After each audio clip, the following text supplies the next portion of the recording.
Hello बच्चों, आपका हमारे चैनल शिक्षा घर में स्वागत है। जैसा कि आप लोगों के एग्ज़ाम की डेट आ गई है, सीबीटी एग्ज़ाम की, उसको ध्यान में रखते हुए मैंने आप लोगों के लिए कुछ इम्पॉर्टेंट क्वेश्चंस बनाए हैं। अगर आप इन क्वेश्चंस को देख लेते हैं तो आप निश्चित तौर पे सफलता प्राप्त करेंगे। ये क्वेश्चंस आपके जेई, आईटीआई, सीबीटी एग्ज़ाम सबके लिए इम्पॉर्टेंट है, तो कोशिश करिएगा पूरा वीडियो देखें। अगर आप मेरे चैनल पर नए हैं तो प्लीज़ मेरे चैनल को लाइक करिएगा, शेयर करिएगा एंड सब्सक्राइब करिएगा। चलिए देखते हैं, पहला क्वेश्चन देखते हैं। किस सामग्री से डीसी मोटर का आर्मेचर बना होता है? सिलिकॉन स्टील का बना होता है, माइल्ड स्टील का बना होता है, कठोर स्टील का बना होता है, कास्ट आयरन का बना होता है। तो बच्चों इसमें आंसर क्या होगा? सिलिकॉन स्टील का बना होता है। सिलिकॉन स्टील क्यों यूज़ करते हैं हम लोग? हिस्टोलिसिस लॉसेस को कम करने के लिए। चलिए अगला क्वेश्चन देखते हैं। निम्न में से किस अनुप्रयोग में उच्चतम स्टार्टिंग टॉर्क की आवश्यकता होती है? लेथ मशीन में, अपकेंद्री पंप में, लोकोमोटिव में, एयर ब्लोअर में। तो आपका लोकोमोटिव में हम लोग स्टार्टिंग टॉर्क हमको ज़्यादा चाहिए होते हैं, ठीक है। और लोकोमोटिव में हम लोग बच्चों डीसी मोटर का प्रयोग करते हैं। डीसी मोटर में कम्यूटेटर का मुख्य कार्य क्या है? एसी को डीसी में बदलना, आर्मेचर धारा में वृद्धि करना, आर्मेचर प्रतिरोध कम करना, एक समान टार्क उत्पन्न करना। तो देखिए यहाँ पे डीसी मोटर की बात हो रही है, तो डीसी मोटर क्या करेगा? एसी को डीसी में कन्वर्ट करता है। डीसी मोटर की गति नियंत्रण की कौन सी विधि अयोग्य है? Voltage control, field control, armature control, कोई नहीं। तो बच्चों इसमें आंसर क्या होगा? कोई नहीं। ये तीनों आपकी विधियां हैं स्पीड कंट्रोल करने की, ठीक है। चलिए अगला क्वेश्चन देखते हैं। डीसी मोटर में काउंटर ईएमएफ का कार्य क्या है? सप्लाई वोल्टेज को बढ़ाना, सप्लाई वोल्टेज की विरोध करना, ऊर्जा परिवर्तन में सहायता, आर्मेचर वोल्टा नियमन करना। तो बच्चों इसमें आंसर क्या होगा? सप्लाई वोल्टेज का विरोध करना। चलिए अगला क्वेश्चन देखते हैं। डीसी मशीन का योग किसका बना होता है? सिलिकॉन स्टील का, माइल्ड स्टील का, कठोर स्टील का, कास्ट आयरन का। तो जो आपका योग होता है बच्चों वो कास्ट आयरन का बना होता है छोटी मशीनों के लिए, और बड़ी मशीनों के लिए कास्ट स्टील बना होता है। चलिए अगला क्वेश्चन देखते हैं। डीसी शंट मशीन में परिवर्तनीय हानि है आयरन हानि, शंट फील्ड हानि, आर्मेचर ताम हानि, वायु या घर्षण हानि। तो बच्चों जो आपकी जो आपकी लौ हानियाँ होती हैं वो क्या होती हैं बच्चों? फिक्स होती हैं, उन पे लोड का इफेक्ट नहीं पड़ता। ताम हानियाँ आपकी हमेशा परिवर्तनीय होती हैं जो कि लोड पे डिपेंड करती है। तो इसमें आंसर क्या होगा? आर्मेचर ताम हानि। डीसी मशीन का कम्यूटेटर बना होता है कास्ट आयरन से, हार्ड ड्रॉन कॉपर से, सिलिकॉन स्टील से, कोई नहीं। तो जो बच्चों आपका कम्यूटेटर होता है ये हार्ड ड्रॉन कॉपर का बना होता है। चलिए अगला क्वेश्चन देखते हैं। डीसी मोटर में आर्मेचर टॉर्क निम्न के अनुपातिक है? आर्मेचर धारा के, फील्ड फ्लक्स के, गति के, A+B। तो बच्चों इसमें आंसर क्या होगा? आर्मेचर धारा और फील्ड फ्लक्स के अनुपातिक होता है।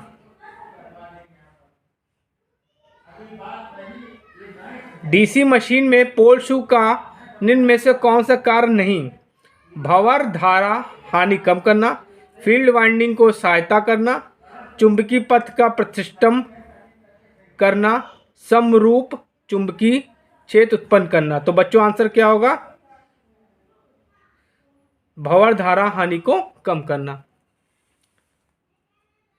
डीसी सीरीज मोटर में फील्ड वाइंडिंग के अभिलक्षण हैं? मोटा तार अधिक टर्न, पतला तार कम टर्न, मोटा तार कम टर्न, पतला तार अधिक टर्न। तो बच्चों आंसर क्या होगा? मोटा तार कम टर्न। चलिए अगला क्वेश्चन देखते हैं। देखिए आपकी जो सीरीज मोटर होती है उसमें क्या होते हैं? टर्न्स कम होते हैं और मोटे तारों का प्रयोग हम लोग करते हैं। और वही बात करेंगे हम शंट मोटर की, तो उसमें टर्न्स ज़्यादा होते हैं और पतले तारों का प्रयोग करते हैं। डीसी मशीन में चलते समय प्रेरित ईएमएफ का उद्देश्य धारा को बढ़ाना, प्रयुक्त वोल्टता की सहायता करना, प्रयुक्त वोल्टता का विरोध करना, प्रयुक्त वोल्टता की सहायता व विरोध। तो बच्चों आंसर क्या होगा? प्रयुक्त वोल्टता का विरोध करना। डीसी मोटर में कोर हानि किस भाग में होती है? आर्मेचर में होती है, पोल शू में होती है, योक में होती है, सभी में होती है। तो बच्चों आंसर क्या होगा? Armature is a right answer. एक डीसी शंट मोटर पर भार को आधा कर दें तो टार्क होगा पूर्व 2 गुना हो जाएगा, पूर्व का आधा, पूर्व का 4 गुना, पूर्व का चौथाई। तो क्या हो जाएगा? पूर्व का आधा हो जाएगा। डीसी मोटर में चालक पर लगने वाले बल की दिशा किस नियम से ज्ञात की जाती है? फ्लेमिंग के बाएं हाथ का नियम, लेंज का नियम, एम्पियर का नियम, फ्लेमिंग के दाएं हाथ का नियम। तो बच्चों हमेशा याद रखिएगा मोटर में आपका फ्लेमिंग के बाएं हाथ का नियम यूज होता है और डीसी जनरेटर में आपका फ्लेमिंग के दाएं हाथ का नियम यूज होता है। यहाँ पे मोटर की बात हो रही है तो फ्लेमिंग के बाएं हाथ का नियम यूज होगा। डीसी मशीन में ब्रशों पर स्पार्किंग का मुख्य कारण क्या है? ब्रशों का असंतुलन, कम्यूटेटर का असंतुलन, अत्यधिक भार, कोई नहीं। तो बच्चों आंसर क्या होगा? ब्रशों का असंतुलन। ढालू स्थानों पर इलेक्ट्रिक ट्रेन में प्रयुक्त डीसी मोटर किस तरह कार्य करेगी? सीरीज मोटर की तरह कार्य करेगी, सीरीज जनरेटर की तरह कार्य करेगी, शंट मोटर की तरह कार्य करेगी, शंट जनरेटर की तरह कार्य करेगी। तो बच्चों इसमें आंसर क्या होगा? सीरीज जनरेटर की तरह कार्य करेगी। एक डीसी मोटर का यांत्रिक निर्गत समतुल्य है? मोटर इनपुट पावर माइनस घर्षण हानियां, मोटर इनपुट पावर माइनस ताम हानियां, लौ हानियां, वायु घर्षण हानियां, मोटर इनपुट पावर माइनस ताम हानियां। चौथा ऑप्शन है मोटर इनपुट शक्ति माइनस कॉपर हानि, लौ हानि, वायु और घर्षण हानि। तो बच्चों इसमें आंसर चौथा आपका बिल्कुल सही है। निम्न में से कौन सी मोटर सभी भारों पर स्थिर गति प्रदान करती है? तो आपको बच्चों शंट मोटर जो होती है वो सभी भारों पर उसकी स्पीड लगभग सेम होती है। तो उसमें ऑप्शन क्या ये आपको? Series motor, shunt motor, differential compound motor, cumulative wound motor. तो बच्चों इसमें आंसर क्या होगा? Shunt motor. DC shunt motor की गति भार बढ़ने पर थोड़ी सी घटती है, थोड़ी सी बढ़ती है, असीमित बढ़ती है, अपरिवर्तित नहीं होती। तो बच्चों आंसर क्या होगा? थोड़ी सी घटती है। 2 पॉइंट स्टार्टर का प्रयोग किस मोटर के साथ नहीं किया जा सकता? सीरीज, शंट, कंपाउंड, शंट और कंपाउंड। तो बच्चों आंसर क्या होगा? शंट और कंपाउंड। किस डीसी मोटर का प्रयोग भार उठाने और क्रेन में प्रयोग किया जाता है? DC series motor, DC shunt motor, DC cumulative compound motor, DC differential compound motor. तो बच्चों आंसर क्या होगा? DC series motor. Fly wheel हेतु किस मोटर का चयन करेंगे? डीसी सीरीज मोटर का, डीसी शंट मोटर का, डीसी कम्युलेटिव कंपाउंड मोटर का, डीसी डिफरेंशियल कंपाउंड मोटर का। तो बच्चों आंसर क्या होगा? डीसी शंट मोटर का। अगला क्वेश्चन है वाल्ड नियोनाल्ड विधि क्या है? आर्मेचर प्रतिरोध विधि, फील्ड डाइवर्टर विधि, वोल्टेज कंट्रोल विधि, फील्ड कंट्रोल विधि। तो बच्चों आंसर क्या होगा? वोल्टेज कंट्रोल विधि है वाल्ड नियोनाल्ड विधि। ठीक है, चलिए अगला क्वेश्चन देखते हैं। क्षेत्र नियंत्रण विधि का अन्य नाम क्या है? स्थिर टार्क विधि, स्थिर शक्ति विधि, स्थिर वोल्टा विधि, स्थिर धारा विधि। तो बच्चों आंसर क्या होगा? स्थिर टार्क विधि। डीसी सीरीज मोटर का उपयोग है वाटर पंप, कार को स्टार्ट करने में, fan motor, AC DC drive में। तो बच्चों आंसर क्या होगा, एसी डीसी ड्राइव में। किस डीसी मोटर में सेल्फ स्टार्टिंग सेल्फ लोडिंग गुण सर्वाधिक होता है?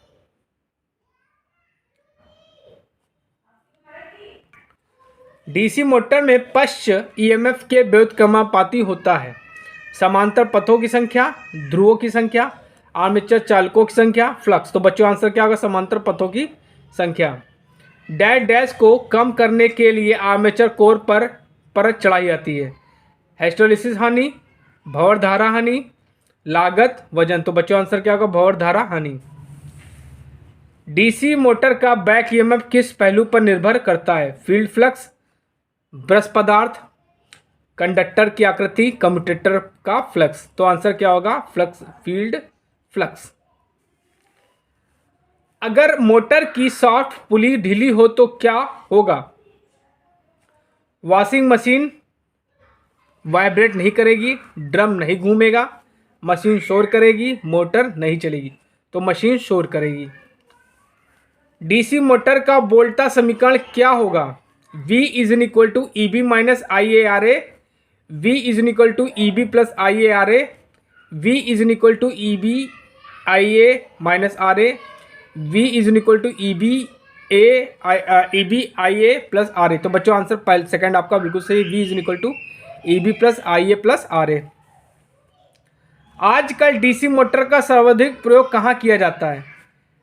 पंप सेट में करते हैं, एयर कंप्रेसर में करते हैं, विद्युत ट्रैक्शन में करते हैं, वॉशिंग मशीन में करते हैं।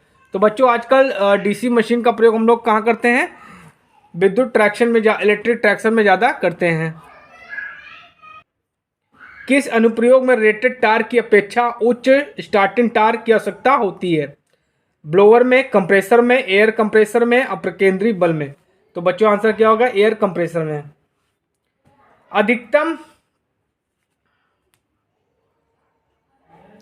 अधिकतम योगी दक्षता पर बैक ईएमएफ का सप्लाई वोल्टेज का अनुपात होता है 0.7, 1, 3, 0.5।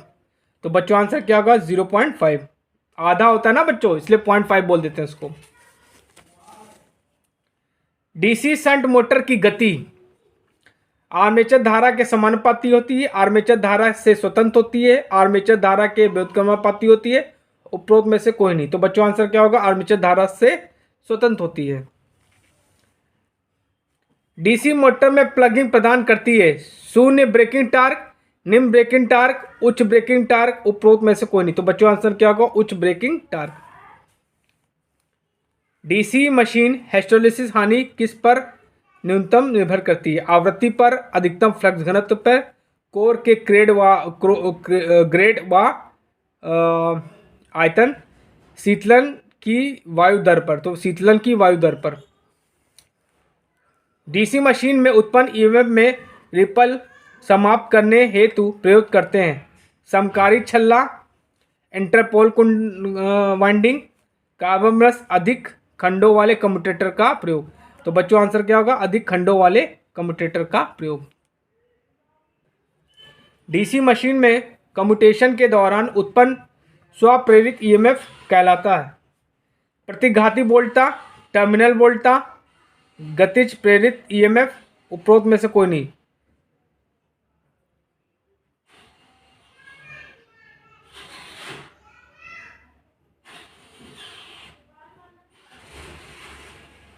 तो बच्चों आंसर क्या होगा, गतिज प्रेरित ईएमएफ।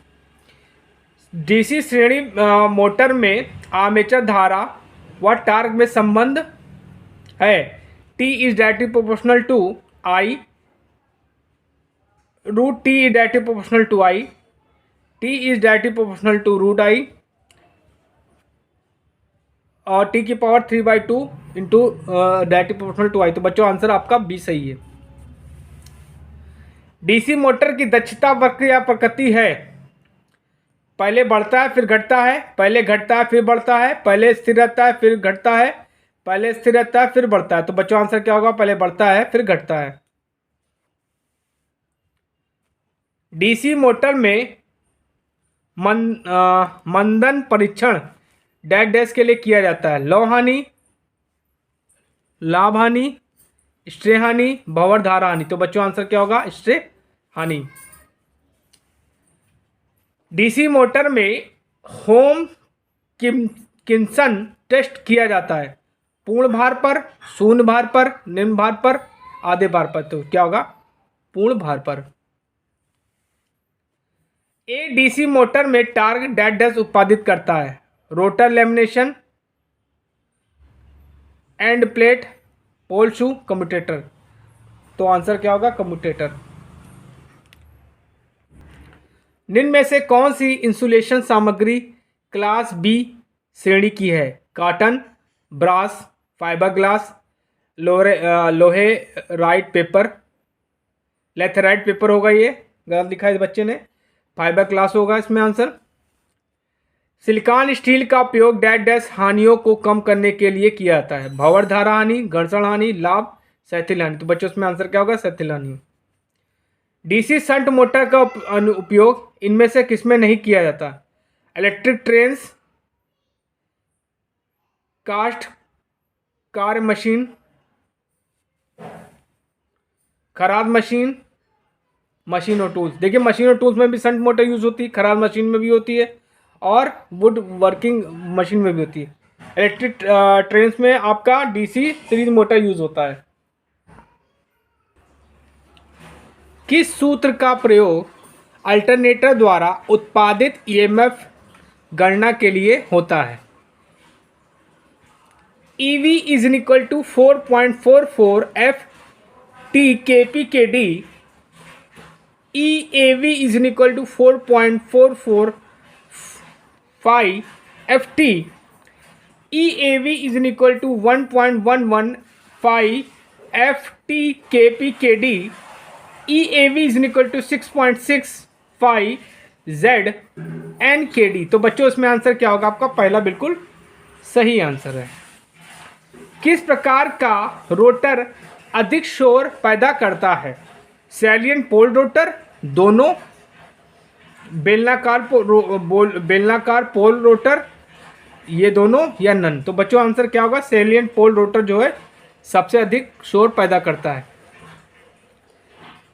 पिच फैक्टर का मात्रक होता है वोल्ट होता है, वाट होता है, एम्पियर पर मीटर होता है, नन। तो बच्चों इसमें आंसर क्या होगा? नन होता है। डिस्ट्रीब्यूशन फैक्टर का मान सदैव होता है एक से कम होता है या इकाई से कम होता है, इकाई से अधिक, इकाई के बराबर, शून्य। तो बच्चों आंसर क्या होगा? इकाई से कम। किसी अल्टरनेटर की ईएमएफ बढ़ानी हो तो फील्ड को रेगुलेट करके फ्लक्स को बढ़ाते हैं, इंडक्टर लगाकर, कैपेसिटर लगाकर, वोल्टेज कम करके। तो बच्चों आंसर क्या होगा? फील्ड को रेगुलेट करके फ्लक्स को बढ़ाते हैं। प्रत्यावर्तक का प्रचालन सिद्धांत निम्न में से किसके समान होता है? AC generator, DC generator, transformer, none. तो बच्चों आंसर क्या होगा? DC generator. शीतलन की क्रिया में सबसे कम घर्षण हानि उत्पन्न करने वाला शीतलक है? जल है, हाइड्रोजन है, तेल है, नाइट्रोजन है। तो बच्चों इसमें आंसर क्या होगा? हाइड्रोजन। वह मशीन जो स्टीम टरबाइन से चलती है डैश डैश कहलाती है? टर्बो अल्टरनेटर, हाइड्रो अल्टरनेटर, गैसीय अल्टरनेटर, वाष्प अल्टरनेटर। तो बच्चों आंसर क्या होगा? Turbo alternator. एसी जनरेटर में आर्मेचर का कोर बना होता है इस्पात का, नरम लोहे का, टिन का और मृदु लोहे का। तो बच्चों आंसर क्या होगा? नरम लोहे का। निम्न में से किस बात पर अल्टरनेटर में जनित ईएमएफ की आवृत्ति निर्भर करती है? अल्टरनेटर के ध्रुवों की संख्या पर, अल्टरनेटर के आकार पर, अल्टरनेटर की गति पर, ए और बी दोनों। तो बच्चों आंसर क्या होगा? ए और बी दोनों। किस सूत्र द्वारा अल्टरनेटर की वोल्टा नियमन ज्ञात होती है? VR is equal to VNL minus VFL upon VFL into 100। VR is equal to, VR मतलब है voltage regulation, VNL plus VFL upon VNL into 100। VR is equal to VNL minus V F L upon V N L into 100, V R is equal to V N L plus V F L upon V F L into 100। तो बच्चों answer इसमें होगा आपका पहला बिल्कुल सही है। इनमें से कौन अल्टरनेटर में होने वाली क्षति है? ताम्र क्षति, यांत्रिक क्षति, लौ क्षति, सभी। तो बच्चों आंसर क्या होगा? सभी। टर्मिनल वोल्टेज क्या होगा जब अल्टरनेटर का लोड हटा दिया जाए? बढ़ेगी, समान रहेगी, घटेगी या एक दिशा होगी? तो बच्चों आंसर क्या होगा? बढ़ेगी। किसी अल्टरनेटर में पूर्ण लोड अवस्था में शून्य लोड तक होने वाला परिवर्तन कहलाता है तुल्यांकीकरण कहलाता है, वोल्टेज रेगुलेशन कहलाता है, पिच फैक्टर कहलाता है, डिस्ट्रीब्यूशन फैक्टर कहलाता है। तो बच्चों क्या कहलाता है? वोल्टा नियमन या वोल्टेज रेगुलेशन कहलाता है। अल्टरनेटर ब्रश निम्नलिखित पर आरोपित होता है? स्लिप रिंग पे, कम्यूटेटर पे, रोटर पर, डायोड पे। तो बच्चों आंसर क्या होगा? Slip ring. देखिए डीसी मशीनों में आपका क्या होता है? कम्यूटेटर यूज होता है और अल्टरनेटर में क्या होता है? आपका स्लिप रिंग यूज होता है। प्रत्यावर्तक का शक्ति गुणक किस पैरामीटर पर निर्भर करता है? लोड पर, स्पीड ऑफ रोटर पर डिपेंड करता है, कोर हानि पे, आर्मेचर हानिया पे। तो बच्चों आंसर क्या होगा? लोड पर डिपेंड करता है। वाटर पंप में कौन सी मोटर प्रयोग होती है? Slip ring induction motor, squirrel cage induction motor, reluctance motor, synchronous motor. तो बच्चों आंसर क्या होगा? Squirrel cage induction motor. Washing machine और मिक्सर में आमतौर पर कौन से प्रकार की मोटर उपयोग किया जाता है? DC shunt motor, reluctance motor, synchronous motor, universal motor. तो बच्चों आंसर क्या होगा? Universal motor. निम्न में से किसे मेन वाइंडिंग कहा जाता है? रनिंग वाइंडिंग कहा जाता है, डैम्पर वाइंडिंग कहा जाता है, स्टार्टिंग वाइंडिंग को कहा जाता है, नन वाइंडिंग को कहा जाता है? तो बच्चों आंसर क्या होगा? रनिंग वाइंडिंग को कहा जाता है मेन वाइंडिंग। ठीक है। निम्न में से कौन से मोटर की संरचना जटिल और मूल्य अधिक होता है? Capacitor induction motor, universal motor, shaded pole motor, repulsion motor. तो बच्चों आंसर क्या होगा? Repulsion motor. कौन सी मोटर घरेलू फ्रिज में प्रयुक्त होती है? यूनिवर्सल मोटर होती है, कैपेसिटर मोटर होती है, सैडेड पोल मोटर होती है, एसी सीरीज मोटर होती है। तो बच्चों क्या होगा? Capacitor motor. चालकों में चालन व वैलेंस बैंड के मध्य वर्जित ऊर्जा अंतराल 1 इलेक्ट्रॉन वोल्ट होता है, 5 इलेक्ट्रॉन वोल्ट होता है, 0.7 इलेक्ट्रॉन वोल्ट होता है। दोनों बैंड ओवरलैप करते हैं।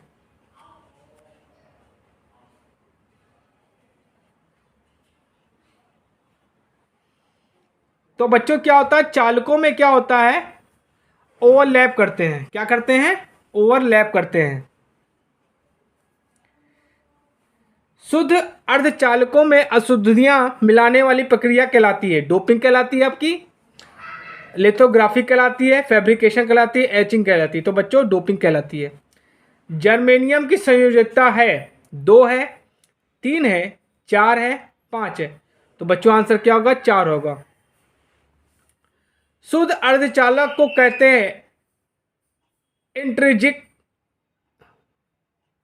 अर्धचालक, एक्सट्रिंसिक अर्धचालक, एन टाइप अर्धचालक, पी टाइप। तो बच्चों आंसर क्या होगा? पहला आपका बिल्कुल सही है। परम शून्य ताप पर क्रमशः जर्मेनियम और सिलिकॉन का वर्जित ऊर्जा अंतराल होता है 1.21 इलेक्ट्रॉन वोल्ट तथा 0.7 इलेक्ट्रॉन वोल्ट, 0.7 इलेक्ट्रॉन वोल्ट तथा 1.2 इलेक्ट्रॉन वोल्ट, 1.21 इलेक्ट्रॉन वोल्ट तथा 1.21 इलेक्ट्रॉन वोल्ट, 0.7 इलेक्ट्रॉन वोल्ट तथा 0.7 इलेक्ट्रॉन। तो बच्चों आपका सेकंड बिल्कुल सही है।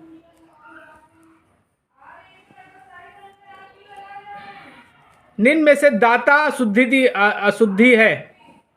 Boron, aluminium, indium, antimony. तो बच्चों आंसर क्या होगा? एंटीमनी।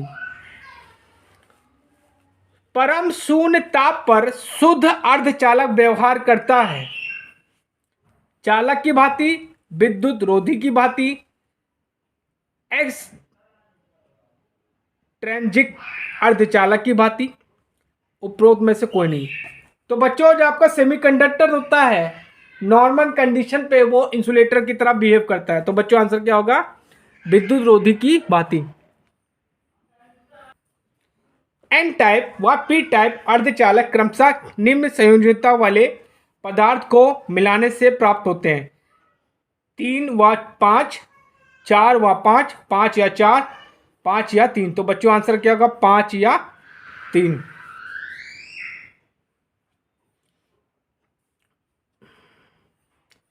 शुद्ध अर्धचालक में ताप वृद्धि होने पर उनकी चालकता बढ़ती है, कम हो जाती है, शून्य हो जाती है, अनंत हो जाती है। तो बच्चों आंसर क्या होगा? बढ़ जाती है। स्वीकारक अशुद्धि के उदाहरण हैं बोरान तथा एल्युमिनियम, आर्सेनिक तथा एल्युमिनियम, इंडियम और एंटीमनी, फास्फोरस और गैलियम। तो बच्चों आंसर क्या होगा? बोरान और एल्युमिनियम। परम शून्य ताप पर GaAs का वर्जित ऊर्जा अंतराल है 0.7 electron volt, 1.41 electron volt, 1.2 electron volt, 4 electron volt. तो बच्चों आंसर क्या होगा? 1.41 इलेक्ट्रॉन वोल्ट। शुद्ध सिलिकॉन में आर्सेनिक की डोपिंग करने पर उसकी चालकता बढ़ जाती है, कम हो जाती है, उतनी ही रहती है, शून्य हो जाती। तो बच्चों आंसर क्या होगा? बढ़ जाती है। माइनॉरिटी कैरियर्स की संख्या निर्भर करती है डोपिंग पर, वोल्टेज पर, ताप पर, दाता अशुद्धियों की संख्या पर। तो बच्चों ताप पर। डायमंड का ऊर्जा अंतराल है, बहुत इंपॉर्टेंट क्वेश्चन है बच्चों, 0.7 electron volt, 0 electron volt, 1.5 electron volt, 7 electron volt. तो बच्चों आंसर क्या होगा? 7 इलेक्ट्रॉन वोल्ट। कॉपर का ऊर्जा अंतराल है 0.7 electron volt, 0 electron volt, 1.5 electron volt, 7 electron volt. तो बच्चों आंसर क्या होगा? 0 इलेक्ट्रॉन वोल्ट। देखिए कॉपर क्या है? कंडक्टर है। कंडक्टर में क्या होता है? कंडक्शन बैंड और वैलेंस बैंड एक दूसरे पर ओवरलैपिंग होते हैं। तो यहाँ पे 0 इलेक्ट्रॉन वोल्ट सही आंसर है। शुद्ध अर्धचालक को कहा जाता है N type, P type, intrinsic, extrinsic. तो बच्चों आंसर क्या होगा? थर्ड बिल्कुल सही है। कंडक्शन बैंड में इलेक्ट्रॉन पर कोई आवेश नहीं होता, अपने पेरेंट एटम से बाउंड रहता है, धनात्मक आवेश रहता है, बैलेंस बैंड से इलेक्ट्रॉन से अधिक ऊर्जा होती है। तो बच्चों आंसर चौथा बिल्कुल सही है। शून्य अर्धचालक का ताप गुणांक होता है 0, निगेटिव, पॉजिटिव, उपरोक्त में से कोई नहीं। तो बच्चों आंसर क्या होगा? निगेटिव। बढ़ती चालकता के आधार पर निम्न में से सही क्रम है: copper, silicon, germanium, diamond, copper, germanium, diamond, silicon, diamond, silicon, germanium, copper, diamond, germanium, silicon, copper. तो बच्चों आंसर क्या होगा? Diamond, silicon, germanium, copper. बढ़ते वर्जित ऊर्जा अंतराल Eg के आधार पर सही क्रम है: aluminium, germanium, silicon, GaAs, Al, GaAs, GeSi, GaAs, aluminium, germanium, silicon, aluminium, germanium, GaAs, Si। तो बच्चों आंसर क्या होगा? पहला ऑप्शन बिल्कुल सही है। तो बच्चों आज मैंने आपको बहुत इंपॉर्टेंट क्वेश्चंस बताए हैं। कुछ इलेक्ट्रॉनिक्स के क्वेश्चन बताए हैं आपको, कुछ आपको डीसी मोटर, कुछ डीसी जनरेटर, कुछ अल्टरनेटर के क्वेश्चन बताए हैं। इन क्वेश्चंस को ध्यान से देखिएगा, समझिएगा, हो सकेगा तो अपने नोट्स में लिख लीजिएगा, जो कि आपके CBT एग्ज़ाम, आपके UPPCL एग्ज़ाम, JEE एग्ज़ाम सब में काम आने वाले हैं। और अगर आप मेरे चैनल पर नए हैं तो प्लीज़ मेरे चैनल को लाइक करिए, शेयर करिए, सब्सक्राइब करिए। जिससे आपके लिए मैं और अच्छे अच्छे वीडियोस बना सकूं। Thank you.